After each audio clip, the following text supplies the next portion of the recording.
Hi,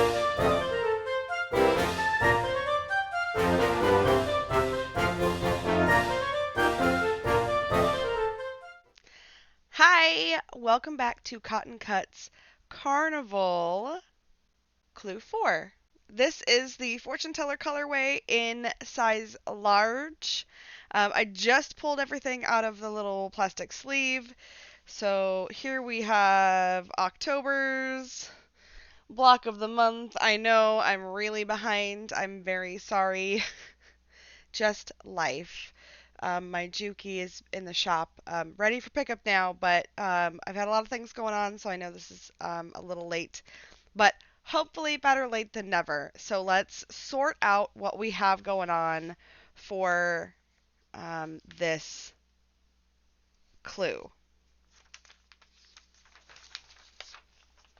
All right, so there are a lot of pieces in this clue. We have 2 blocks to do for this clue. So let's get started with our pieces, our inventory, and then we'll get started with step 1.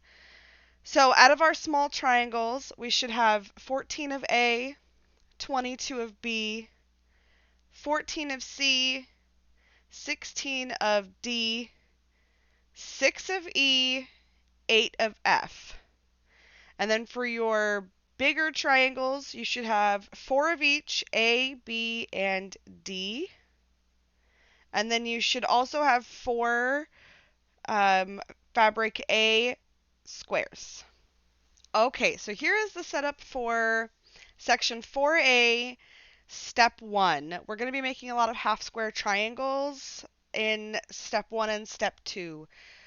So step 1, we're going to make all the half square triangles. Step 2, we're going to sew them together. So we're going to make all 4 of these at the same time, press them all at the same time. But let me go through and show you which ones are which. And we do need to be mindful of our orientation on these blocks. So 1.1 is going to be your B and your E fabric.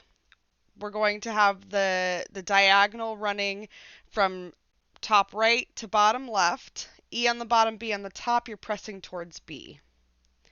For 1.2, you're looking at fabric D and fabric F, which is again running from the top is going to be top right to bottom left. D is on the top, F is on the bottom, pressing up towards D. 1.3, you're looking at fabric F and fabric B, which is this one right here. Fabric F, fabric B. The point is going to be running from top right or top left to bottom right. Okay, still pressing up towards B. And then the last one for 1.4, C is on the bottom, D is on the top. Point is running from top left to bottom right, pressing up towards D. I will go over that again when we get to pressing, and then we get to step 2. So I will meet you back here for ironing. All right, so that step took me about 30 minutes. I was having some machine issues, so, bear in mind that you may be a little bit longer. You may do this a little bit faster. Okay, so I'm ironing. This is 1.1, ironing to B. This is 1.2, ironing to fabric D.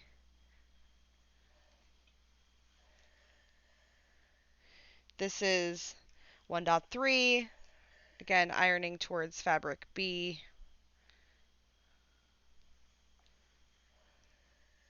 And then this is 1.4, ironing towards fabric D.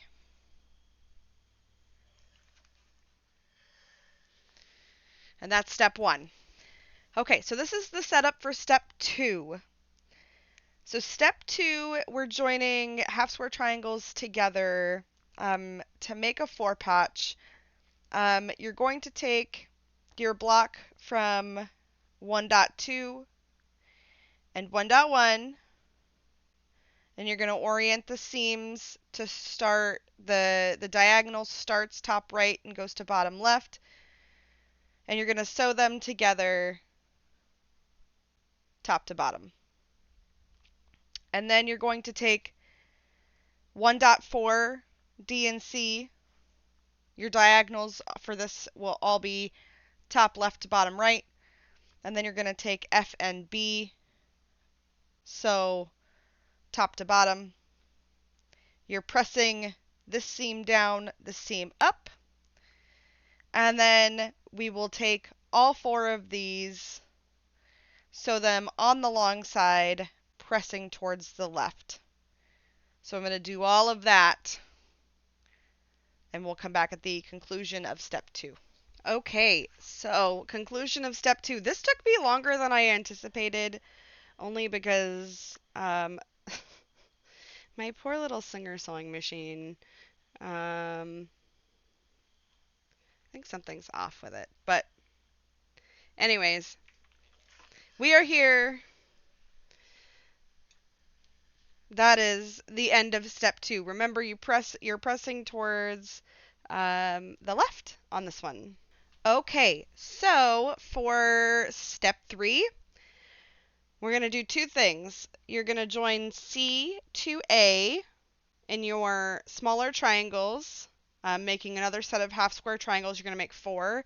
So down the long side, press towards A, and then you're going to join your rectangle, or not rectangles, your squares, I apologize, your 4 A fabric squares to the left of your fabric A triangle, so they should look like this. So we're going to meet back here at the conclusion of step 3 after all of this is done. But remember to press down towards A, and then we're going to join A square to the right of A triangle.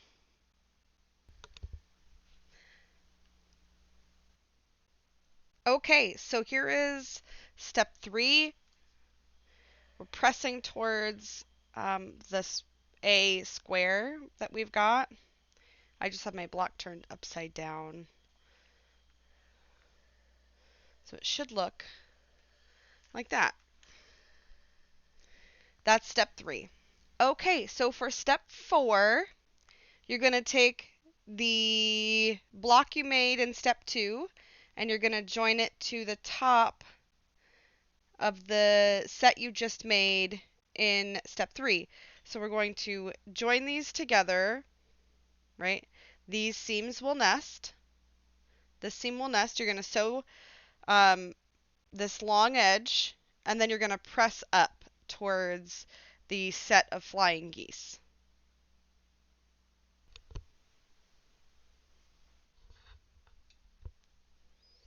All right, so this is step 4.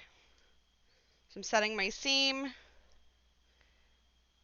and remember we're pressing up towards the flying geese, half square triangles.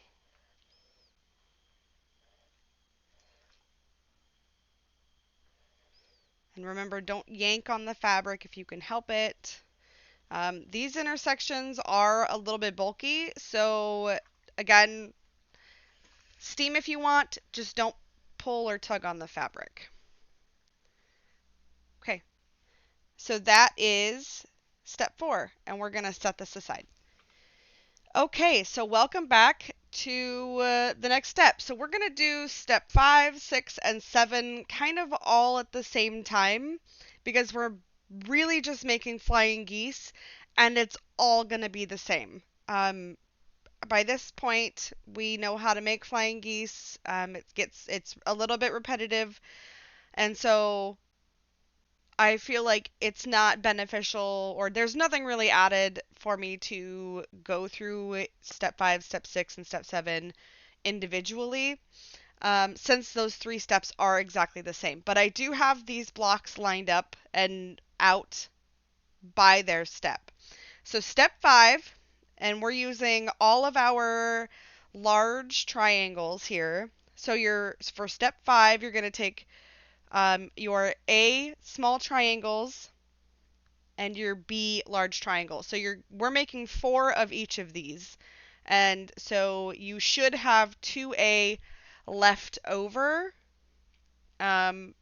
for section 4B. So 4A, 4A, 4 big B. That's step 5, and we're pressing out towards the smaller triangles.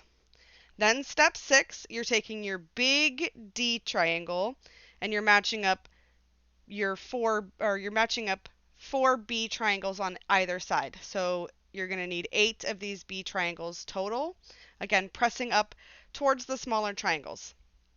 Then step 7, your last flying geese or geeses, your big block or your big triangle A, the 4 of them, along with 4 smaller triangle Ds on either side. This one is going to finish up your D, fabric D small triangles. And again, you're pressing up towards the smaller triangles. And then I will come back for the pressing, and then we'll get to step 8. Okay, welcome back for the conclusion of steps 5, 6, and 7. So that's step 5 is done.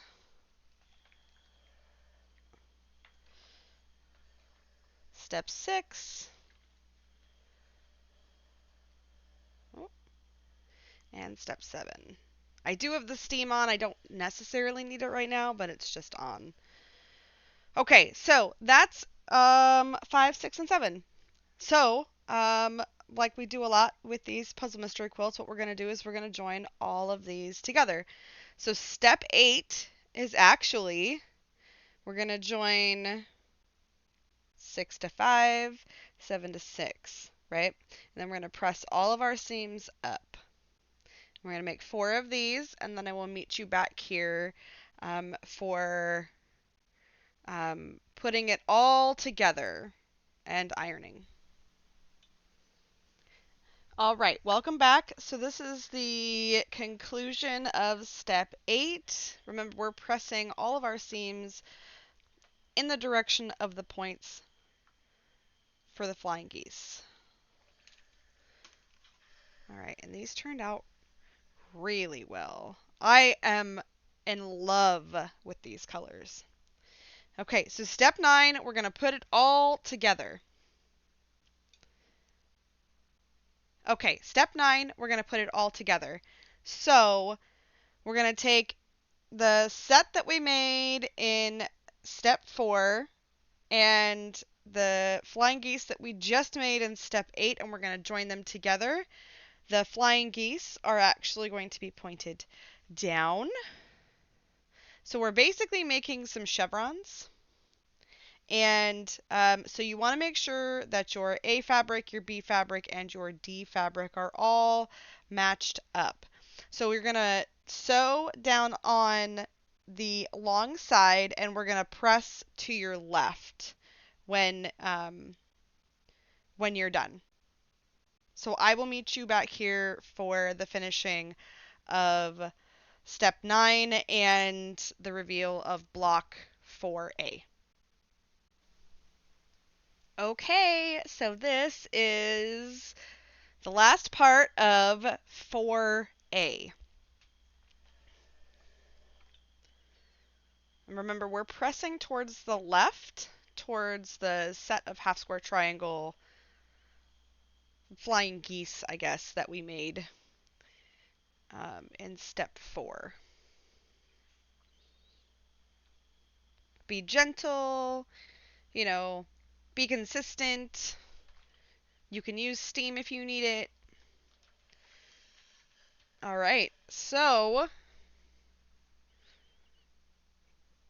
that is block 4A. Pat yourself on the back, take a break, stretch, go get some water, and then you can pause the video here, and we're going to get ready to get into section 4B, which is all half square triangles, and should not take too terribly long, but it is a good point to just stand up, stretch your back, stretch your legs, And then we will be rejoining together for section 4B. A few moments later. Okay,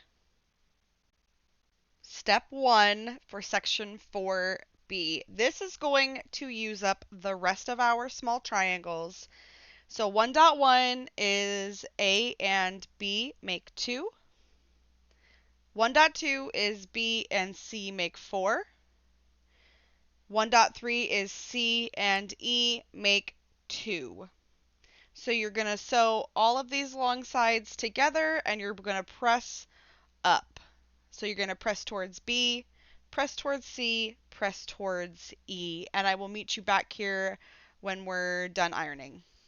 Okay, so let's finish ironing these half square triangles. So remember, step 1.1, you're pressing towards fabric B, which happens to be the darker fabric for me. 1.2, we're pressing towards fabric C, which is not the darker fabric, but it's still a pretty dark fabric.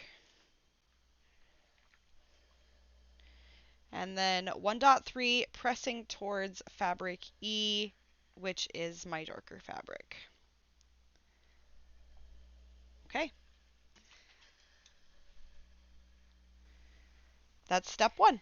Okay, so step 2 is we're making 2 of each. We're going to be joining our half square triangles together, and they're basically going to make some chevrons. Or no, not chevrons.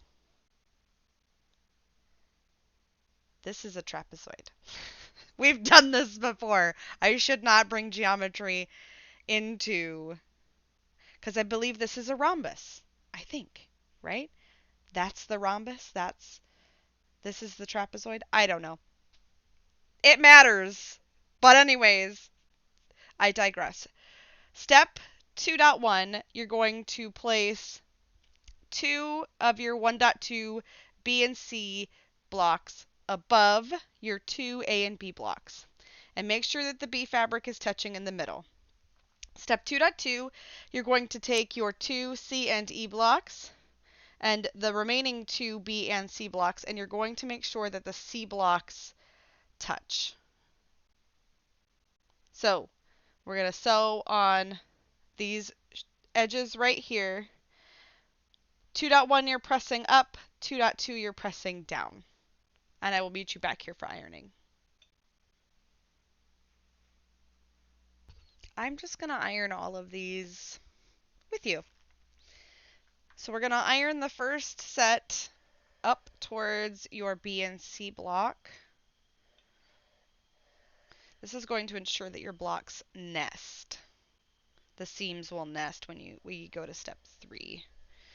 Alright, so then we're going to take our 2.2 fabric, we're pressing towards B and C again, but these will be oriented down. Oh. Sometimes with the steam, the fabric gets a little sticky.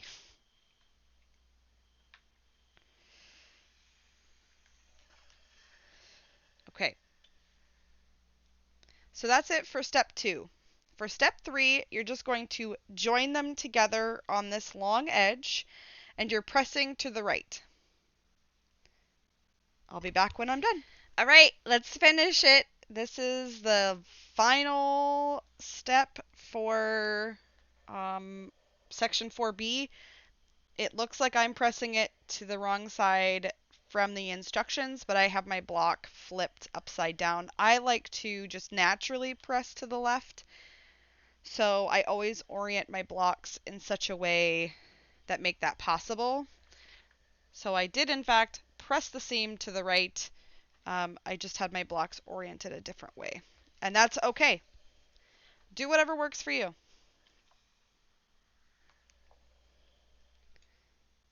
Here's the last one. And yes, I definitely need some steam on this because that's a kind of a heavy intersection. All right. There we go. There is step 4B. I'm so excited. Thank you guys for hanging out with me. I'm going to try and put this in the beginning of the video, but in case I don't, it took me about 2 hours and 17 minutes to do this. I did take a sip of water, I did respond to some messages, so it took me about 2 hours total. I would say if I take out all of the shenanigans that I did in between. I don't know how short this video will be after I cut it down, but I hope you enjoyed this tutorial. Please give it a like. And if you like what I do, please subscribe. It helps the channel, helps me get noticed on YouTube. And again, if you have any suggestions or feedback, I'd love to hear them in the comments below. And I hope you have a wonderful day. Bye!